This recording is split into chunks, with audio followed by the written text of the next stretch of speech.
काम को त्यागने से किसी को खुशी नहीं मिलती, लेकिन अगर आप अपने लक्ष्य को हासिल करने के लिए बिना आलस किए काम करते हो तो आपको दिन भर में किए गए काम की खुशी रात को मिलती है। आपको पछतावा नहीं होता। खुशी प्राप्त करने का दुनिया में एकमात्र उपाय है। उस उपाय के पीछे का रहस्य हम आज जानेंगे। ऐसी से गौतम बुद्ध ने कई सालों पहले उस वक्त की पीढ़ी को क्यों दी थी, इसके पीछे का रहस्य क्या है, आज इसी रहस्य के बारे में हम गौतम बुद्ध की कहानियों के माध्यम से जानेंगे। तो बिना देर किए चलिए उन कहानियों की शुरुआत करते हैं। पहली कहानी एक बार की बात है। गुरु की कठोर एवं संयमित दिनचर्या से प्रभावित होकर एक शिष्य ने उनका अनुसरण करने का निश्चय कर लिया और सबसे पहले उसने पुआल पर सोना शुरू कर दिया। इस प्रकार कुछ दिन बीतने पर गुरु को शिष्य के व्यवहार में कुछ परिवर्तन दिखाई दे रहा था। उन्होंने शिष्य से पूछा कि वह इन दिनों क्या साध रहा है। शिष्य ने कहा, मैं शीघ्र दीक्षित होने के लिए कठोर दिनचर्या का अभ्यास कर रहा हूँ। मेरे वस्त्र मेरी शुद्ध ज्ञान की खोज को दर्शाते हैं।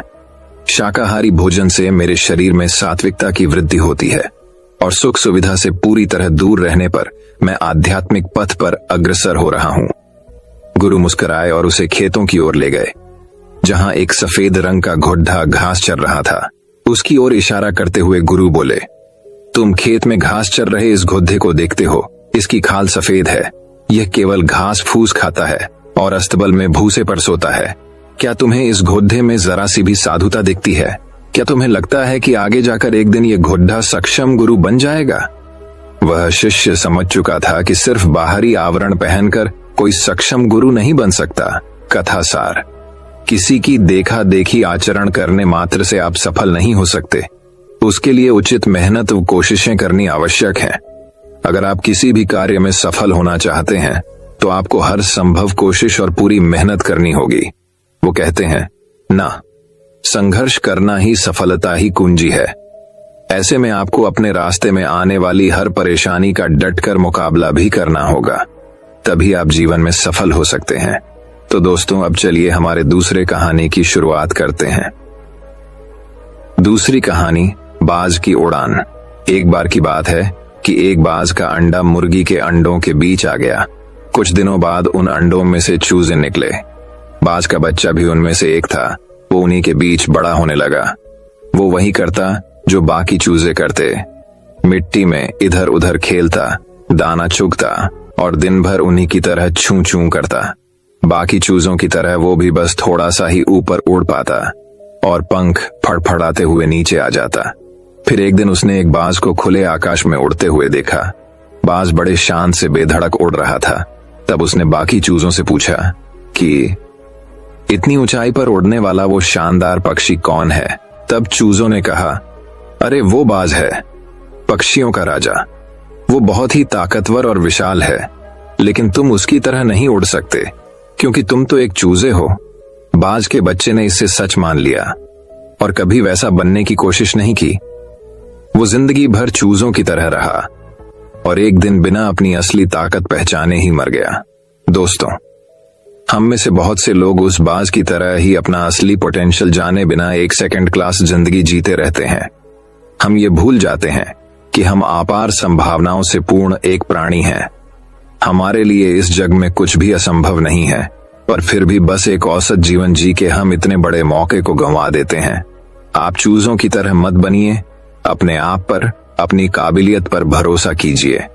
आप चाहे जहां हो, जिस परिवेश में हो, अपनी क्षमताओं को पहचानिए और आकाश की ऊंचाइयों पर उड़कर दिखाइए, क्योंकि यही आपकी वास्तविकता है।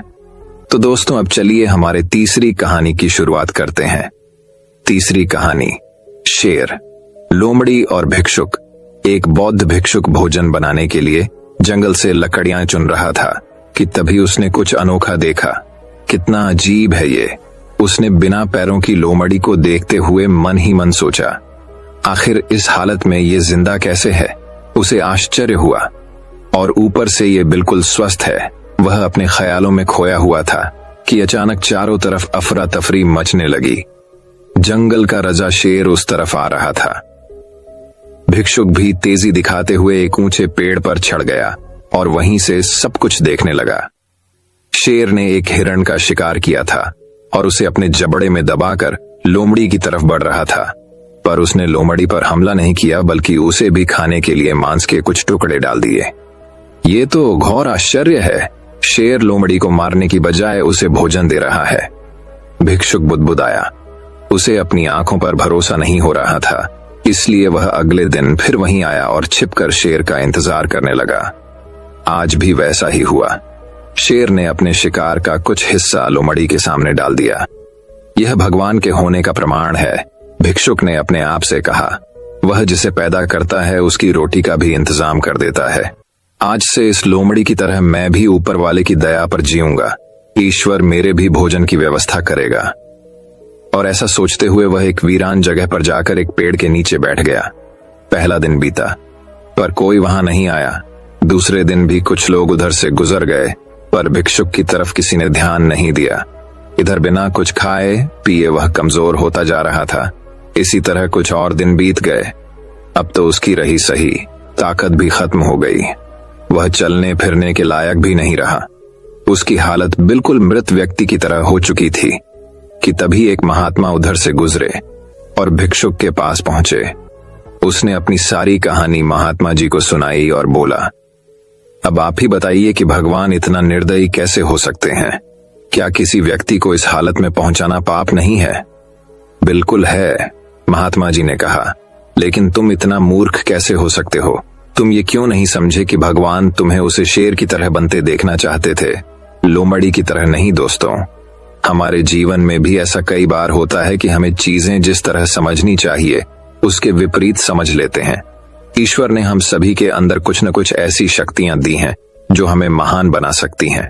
जरूरत है कि हम उन्हें पहचानें। उस भिक्षुक का सौभाग्य था कि उसे उसकी गलती का एहसास कराने के लिए महात्मा जी मिल गए। पर हमें खुद भी चौकन्ना रहना चाहिए कि कहीं हम शेर की जगह लोमड़ी तो नहीं बन रहे हैं। तो दोस्तों, अब चलिए हमारे चौथी कहानी की शुरुआत करते हैं। चौथी कहानी ड्रोमत स्वामी विवेकानंद जी का एक प्रेरक प्रसंग। स्वामी विवेकानंद बचपन से ही निडर थे। जब वह लगभग 8 साल के थे, तभी से अपने एक मित्र के यहाँ खेलने जाया करते थे। उस मित्र के घर में एक चंपक पेड़ लगा हुआ था। वह स्वामी जी का पसंदीदा पेड़ था और उन्हें उस पर लटक कर खेलना बहुत प्रिय था। रोज की तरह एक दिन वह उसी पेड़ को पकड़कर झूल रहे थे कि तभी मित्र के दादाजी उनके पास पहुंचे। उन्हें डर था कि कहीं स्वामी जी उस पर से गिर न जाए या कहीं पेड़ की डाल ही न टूट जाए। इसलिए उन्होंने स्वामी जी को समझाते हुए कहा, नरेंद्र, तुम इस पेड़ से दूर रहो, अब दोबारा इस पर मत चढ़ना। क्यों? नरेंद्र ने पूछा। क्योंकि इस पेड़ पर एक ब्रह्मदैत्य रहता है। वो रात में सफेद कपड़े पहने घूमता है और देखने में बड़ा ही भयानक है, उत्तर आया। नरेंद्र को यह सब सुनकर थोड़ा अचरज हुआ। उसने दादाजी से दैत्य के बारे में और भी कुछ बताने का आग्रह किया। दादाजी बोले, वह पेड़ पर चढ़ने वाले लोगों की गर्दन तोड़ देता है। नरेंद्र ने यह सब ध्यान से सुना और बिना कुछ कहे आगे बढ़ गया। दादाजी भी मुस्कुराते हुए आगे बढ़ गए। उन्हें लगा कि बच्चा डर गया है। पर जैसे ही वे कुछ आगे बढ़े, नरेंद्र पुनः पेड़ पर चढ़ गया और डाल पर झूलने लगा। यह देख मित्र जोर से चीखा, अरे तुमने दादाजी की बात नहीं सुनी, वो दैत्य तुम्हारी गर्दन तोड़ देगा। बालक नरेंद्र जोर से हंसा और बोला, मित्र डरो मत, तुम भी कितने भोले हो। सिर्फ इसलिए कि किसी ने तुमसे कुछ कहा है उस पर यकीन मत करो, खुद ही सोचो। अगर दादाजी की बात सच होती तो मेरी गर्दन कब की टूट चुकी होती। सचमुच स्वामी विवेकानंद बचपन से ही निडर और तीक्ष्ण बुद्धि के स्वामी थे। तो दोस्तों, अब चलिए हमारे 5वीं कहानी की शुरुआत करते हैं। 5वीं कहानी, काबिलियत की पहचान। किसी जंगल में एक बहुत बड़ा तालाब था। तालाब के पास एक बागीचा था जिसमें अनेक प्रकार के पेड्डी पौधे लगे थे। दूर दूर से लोग वहां आते और बागीचे की तारीफ करते। गुलाब के पेड़ पे लगा पत्ता हर रोज लोगों को आते जाते और फूलों की तारीफ करते देखता। उसे लगता कि हो सकता है एक दिन कोई उसकी भी तारीफ करे। पर जब काफी दिन बीत जाने के बाद भी किसी ने उसकी तारीफ नहीं की तो वो काफी हीन महसूस करने लगा। उसके अंदर तरह तरह के विचार आने लगे। सभी लोग गुलाब और अन्य फूलों की तारीफ करते नहीं थकते, पर मुझे कोई देखता तक नहीं। शायद मेरा जीवन किसी काम का नहीं। कहाँ ये खूबसूरत फूल और कहाँ मैं। और ऐसे विचार सोचकर वो पत्ता काफी उदास रहने लगा। दिन यूं ही बीत रहे थे कि एक दिन जंगल में बद्दी जोर जोर से हवा चलने लगी और देखते देखते उसने आंधी का रूप ले लिया। बागीचे के पेड्ढा पौधे तहस नहस होने लगे। देखते देखते सभी फूल जमीन पर गिरकर निढाल हो गए। पत्ता भी अपनी शाखा से अलग हो गया और उड्ढाते उड्ढाते तालाब में जा गिरा। पत्ते ने देखा कि उससे कुछ ही दूर पर कहीं से एक चींटी हवा के झोंकों की वजह से तालाब में आ गिरी थी और अपनी जान बचाने के लिए संघर्ष कर रही थी। चींटी प्रयास करते करते काफी थक चुकी थी और उसे अपनी मृत्यु तय लग रही थी कि तभी पत्ते ने उसे आवाज दी, घबराओ नहीं, आओ मैं तुम्हारी मदद कर देता हूं। और ऐसा कहते हुए अपनी ऊपर बैठा लिया। आंधी रुकते रुकते पत्ता तालाब के एक छोर पर पहुंच गया। चींटी किनारे पर पहुंचकर बहुत खुश हो गई और बोली, आपने आज मेरी जान बचाकर बहुत बड़ा उपकार किया है। सचमुच आप महान हैं। आपका बहुत बहुत धन्यवाद। यह सुनकर पत्ता भावुक हो गया और बोला, धन्यवाद तो मुझे करना चाहिए, क्योंकि तुम्हारी वजह से आज पहली बार मेरा सामना मेरी काबिलियत से हुआ, जिससे मैं आज तक अनजान था। आज पहली बार मैंने अपने जीवन के मकसद और अपनी ताकत को पहचान पाया हूं। मित्रों, ईश्वर ने हम सभी को अनोखी शक्तियां दी हैं। कई बार हम खुद अपनी काबिलियत से अनजान होते हैं और समय आने पर हमें इसका पता चलता है। हमें इस बात को समझना चाहिए कि किसी एक काम में असफल होने का मतलब हमेशा के लिए अयोग्य होना नहीं है। खुद की काबिलियत को पहचान कर आप वह काम कर सकते हैं जो आज तक किसी ने नहीं किया है। तो दोस्तों, अब चलिए हमारे छठी कहानी की शुरुआत करते हैं। छठी कहानी। एक बार की बात है, एक साधु था जो एक छोटे से गांव में एक छोटे से मठ में रहता था। वह बहुत भाग्यशाली था कि गांव के एक अमीर आदमी ने मठ में उसका साथ दिया। उन्हें कभी भी दुनिया की परवाह नहीं करनी पड़ी। उसका भिक्षा भोजन हमेशा अमीर आदमी द्वारा स्वचालित रूप से उपलब्ध कराया जाता था। इसलिए साधु का मन शांत और शांतिमय था।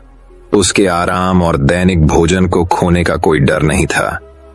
संसार के अधिक सुख सुविधाओं की कोई इच्छा नहीं थी। इसके बजाय वह एक भिक्षु के सही आचरण का अभ्यास करने के लिए स्वतंत्र था। हमेशा अपने दोषों को खत्म करने और केवल अच्छे कर्म करने की कोशिश करता था, लेकिन वह नहीं जानता था कि वह कितना भाग्यशाली था। एक दिन एक बुजुर्ग साधु छोटे से गांव में आए। उन्होंने तब तक सत्य का मार्ग अपनाया जब तक वे पूर्ण और दोष रहित नहीं हो गए। जब गांव के धनी व्यक्ति ने इस अज्ञात साधु को देखा तो वह उसके सौम्य व्यवहार और उसके शांत स्वभाव से बहुत प्रसन्न हुआ। इसलिए उसने उसे अपने घर में आमंत्रित किया। उसने उसे खाने के लिए भोजन दिया और उससे एक संक्षिप्त उपदेश सुनकर उसने स्वयं को बहुत भाग्यशाली समझा। फिर उन्होंने उसे गांव के मठ में शरण लेने के लिए आमंत्रित किया।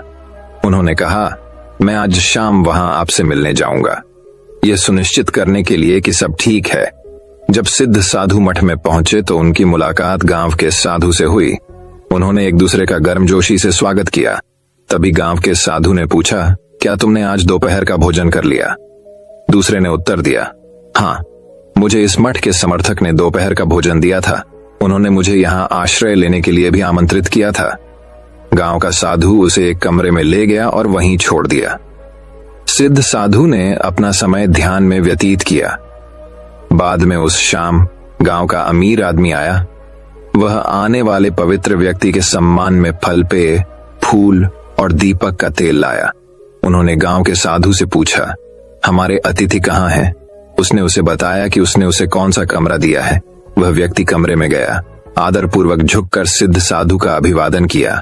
फिर से उन्होंने दुर्लभ दोष रहित व्यक्ति द्वारा सिखाए गए सत्य के मार्ग को सुनने की सराहना की। बाद में जैसे ही शाम हुई, उन्होंने मठ के सुंदर मंदिर में दीपक जलाए और फूल चढ़ाए। उसने अगले दिन दोनों भिक्षुओं को अपने घर दोपहर के भोजन के लिए आमंत्रित किया। फिर वह चला गया और घर लौट आया। शाम को एक भयानक घटना घटी। गांव का साधु, जो इतना संतुष्ट था, ने ईर्ष्या के जहर को अपने मन में घर कर लिया। उसने सोचा, गांव के अमीर आदमी ने मेरे लिए यहाँ काम आसान कर दिया है। वह हर रात आश्रय देता है और दिन में एक बार मेरा पेट भरता है, लेकिन मुझे डर है कि यह बदल जाएगा, क्योंकि वह इस नए भिक्षु का बहुत सम्मान करता है। यदि वह इस मठ में रहता है तो मेरा समर्थक मेरी देखभाल करना बंद कर सकता है, इसलिए मुझे यह सुनिश्चित करना होगा कि नया भिक्षु न रहे। इस प्रकार सोचते सोचते वह अपनी पूर्व मानसिक शांति खो बैठा। उसका मन ईर्ष्या के कारण परेशान हो गया। अपना आराम और दैनिक भोजन खोने का डर, इससे सिद्ध साधु के प्रति आक्रोश की मानसिक पीड़ा और बढ़ गई। वह उससे छुटकारा पाने के लिए षड्यंत्र रचने लगा। उस रात देर रात, जैसा कि प्रथा थी, भिक्षु दिन समाप्त करने के लिए एक साथ एकत्र हुए। सिद्ध साधु ने अपने सामान्य मैत्रीपूर्ण तरीके से बात की, लेकिन गांव के साधु ने उससे बिल्कुल भी बात नहीं की। तो बुद्धिमान भिक्षु समझ गया कि वह ईर्ष्यालु और क्रोधी था। उसने सोचा, यह साधु परिवारों, लोगों और सुख सुविधाओं के प्रति मेरी आसक्ति से मुक्ति को नहीं समझता। मैं यहाँ रहने की किसी भी इच्छा से मुक्त हूँ, मैं भी यहाँ से जाने की इच्छा से मुक्त हूँ। इससे कोई फर्क नहीं पड़ता। यह दुखद है कि यह दूसरा व्यक्ति अनासक्ति को नहीं समझ सकता। मुझे उस पर दया आती है कि उसे अपनी अज्ञानता के लिए कितनी कीमत चुकानी पड़ेगी। वह अपने कमरे में लौट आया, दरवाजा बंद कर लिया और रात भर उच्च मानसिक स्थिति में ध्यान करता रहा।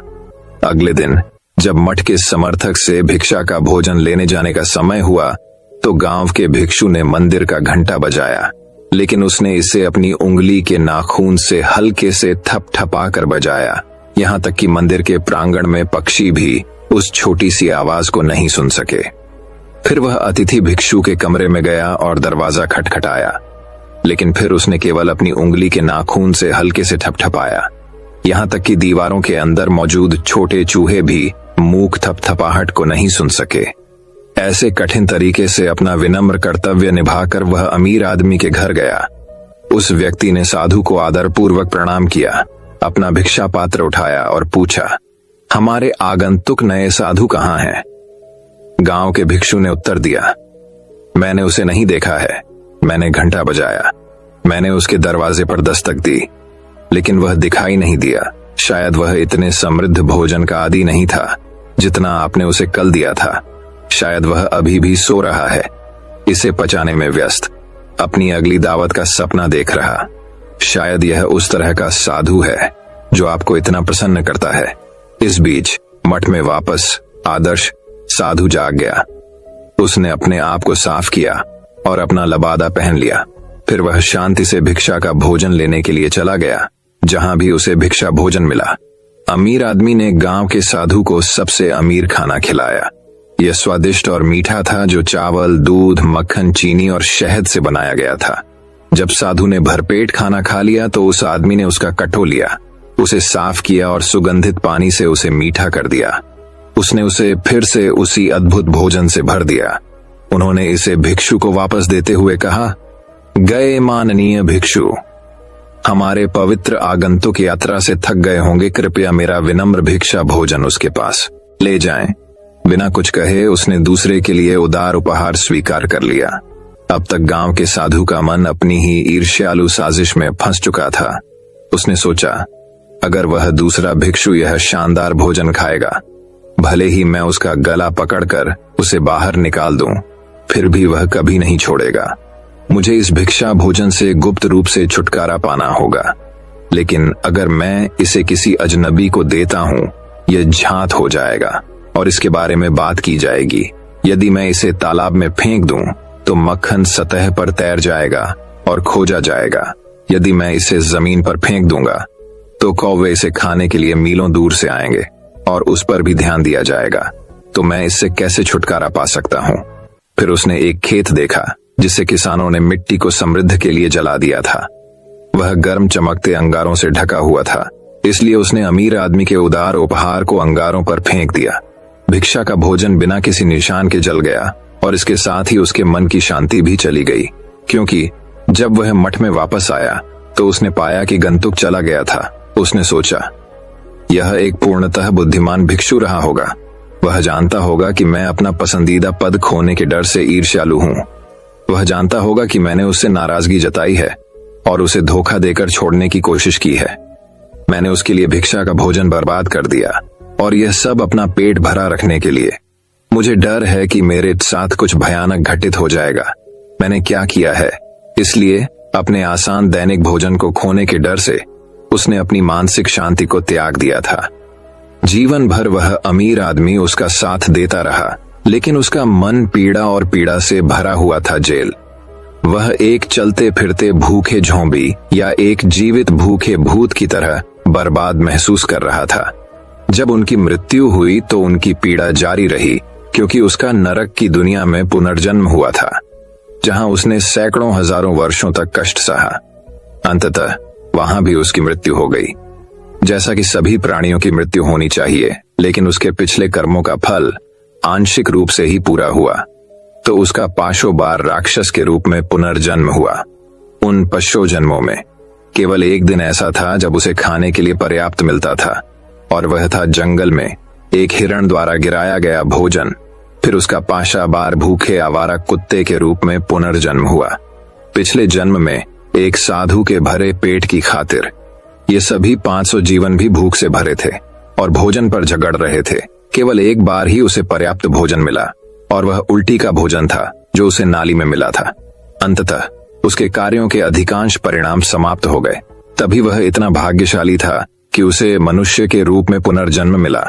उनका जन्म उत्तरी भारत के काशी शहर के सबसे गरीब भिखारी परिवारों में हुआ था। उन्हें नाम दिया गया मितविंदा।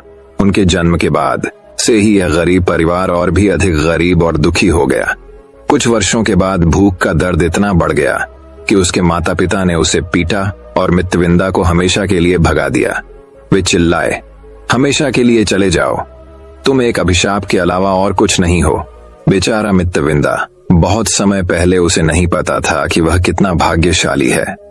वह एक विनम्र ग्रामीण भिक्षु के रूप में संतुष्ट थे, लेकिन उसने ईर्ष्या के जहर को अपने मन में प्रवेश करने दिया।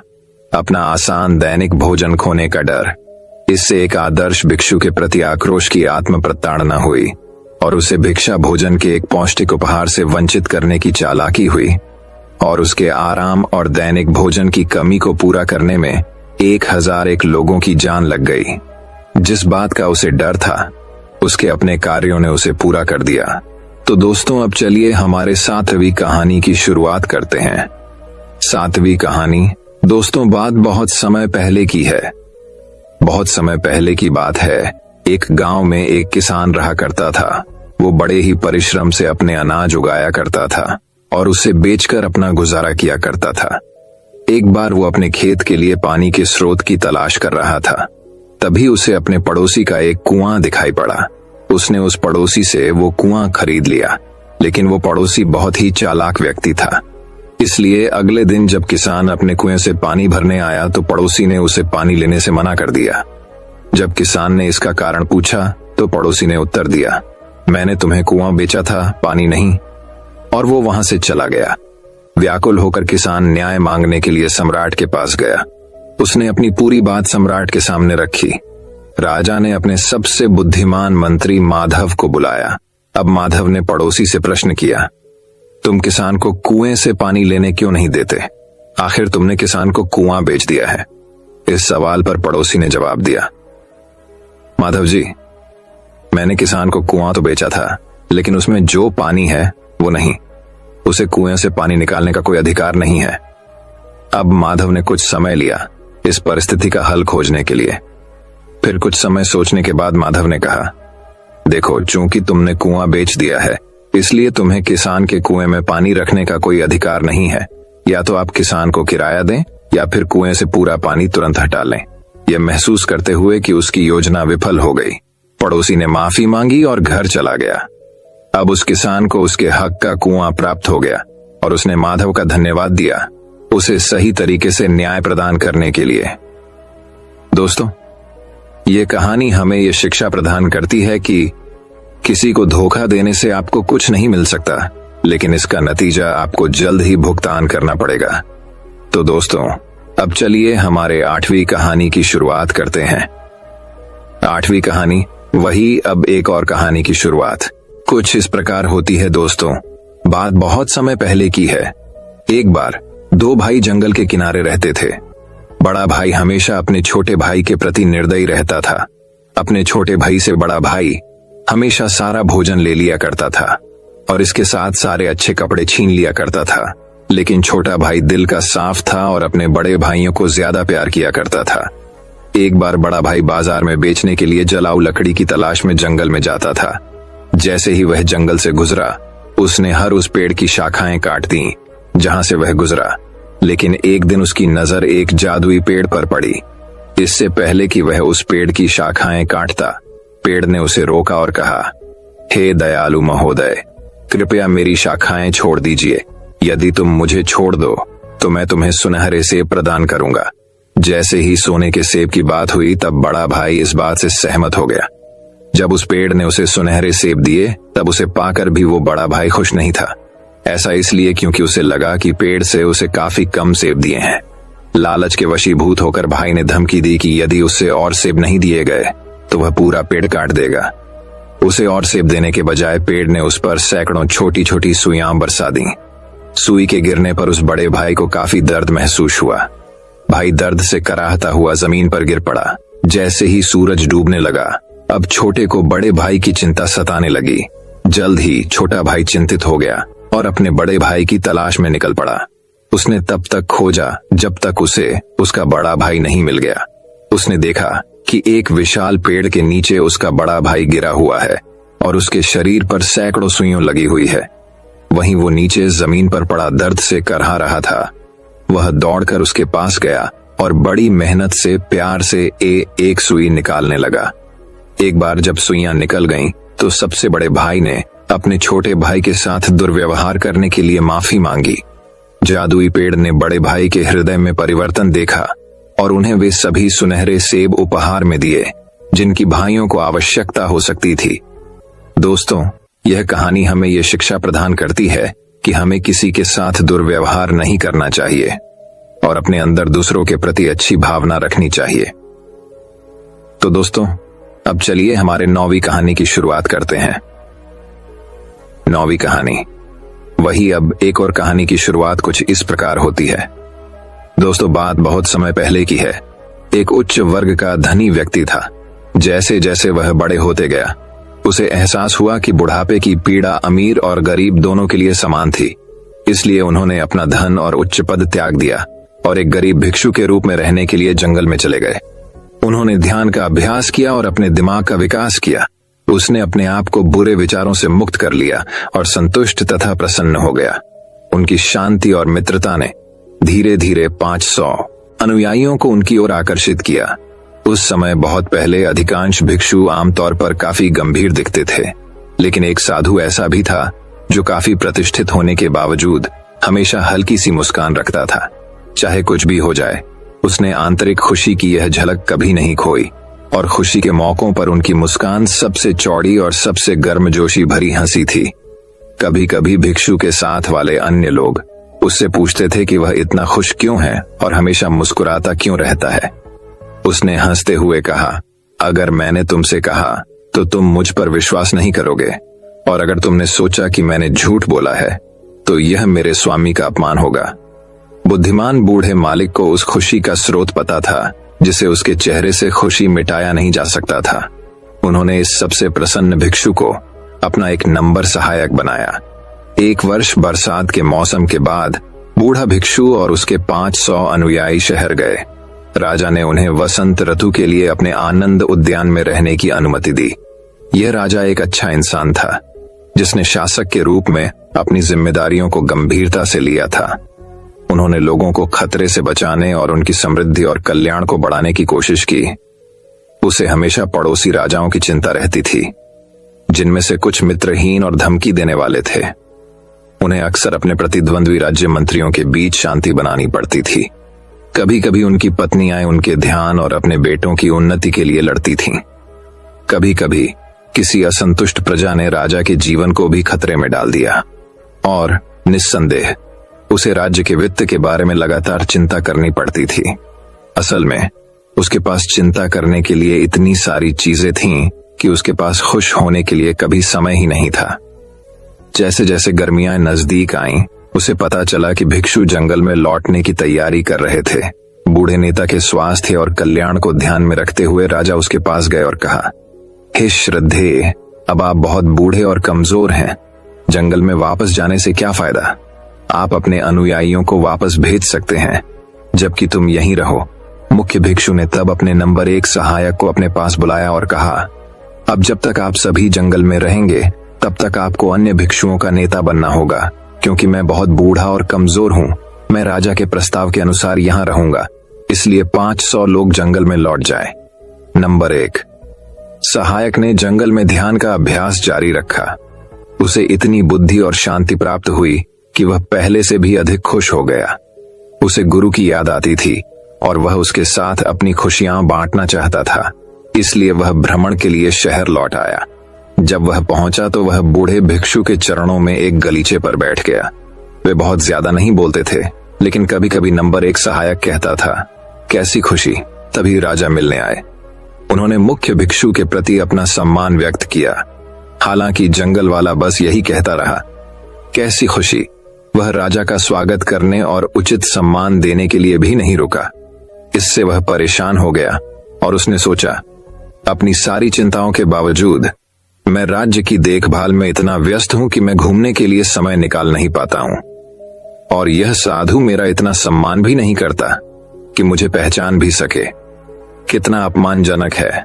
वह दोनों भिक्षुओं में से वरिष्ठ से कहा, आदरणीय श्रीमान, यह भिक्षु अधिक भोजन करने के कारण मूर्ख हो गया होगा। यही कारण है कि वह इतनी खुशियों से भरा हुआ है। क्या वह यहाँ हर समय इतना आलसी पड़ा रहता है? मुख्य भिक्षु ने उत्तर दिया, हे राजा, धैर्य रखें और मैं आपको उसकी खुशी का स्रोत बताऊंगा। बहुत से लोग इसे नहीं जानते हैं। वह एक बार एक राजा था, आपके जैसा ही अमीर और शक्तिशाली था। फिर उसे एक भिक्षु नियुक्त किया गया और त्याग दिया गया। उसका राजसी जीवन। अब वह सोचता है कि उसकी पुरानी खुशी उसके वर्तमान आनंद की तुलना में कुछ भी नहीं थी। वह हथियारबंद लोगों से घिरा रहता था जो उसकी रक्षा और सुरक्षा करते थे। अब जंगल में बिना किसी डर के अकेले बैठे रहने के कारण उसे सशस्त्र रक्षकों की कोई आवश्यकता नहीं है। उसने उस धन की चिंता का बोझ छोड़ दिया है जिसे सुरक्षित रखना है। धन की चिंता और सत्ता के भय से मुक्त होकर उसकी बुद्धि स्वयं और दूसरों की रक्षा करती है। वह ध्यान में इतनी आंतरिक शांति की ओर आगे बढ़ता है कि वह यह कहने से नहीं रह पाता, कैसा सुख, ओह कैसा सुख। राजा तुरंत समझ गया। प्रसन्न भिक्षु की कहानी सुनकर उसे शांति महसूस हुई। वह कुछ देर रुके और उन दोनों से सलाह ली। तब उसने उनका आदर सत्कार किया और महल में लौट आया। बाद में प्रसन्न भिक्षु, जो कभी राजा था, उसने अपने गुरु को सम्मान दिया और सुंदर जंगल में लौट आया। बूढ़े मुख्य भिक्षु अपना शेष जीवन जिया, मर गया और एक उच्च स्वर्ग लोक में पुनर्जन्म हुआ। दोस्तों, यह कहानी हमें यह शिक्षा प्रदान करती है कि धन और शक्ति से अनासक्त होने पर खुशी बढ़ती है। दोस्तों, मैं उम्मीद करता हूं कि यह कहानी सुनने से आपके जीवन में अच्छे बदलाव आए होंगे। आपको इस वीडियो से क्या सीखने मिला, ये कमेंट करके जरूर बताएं।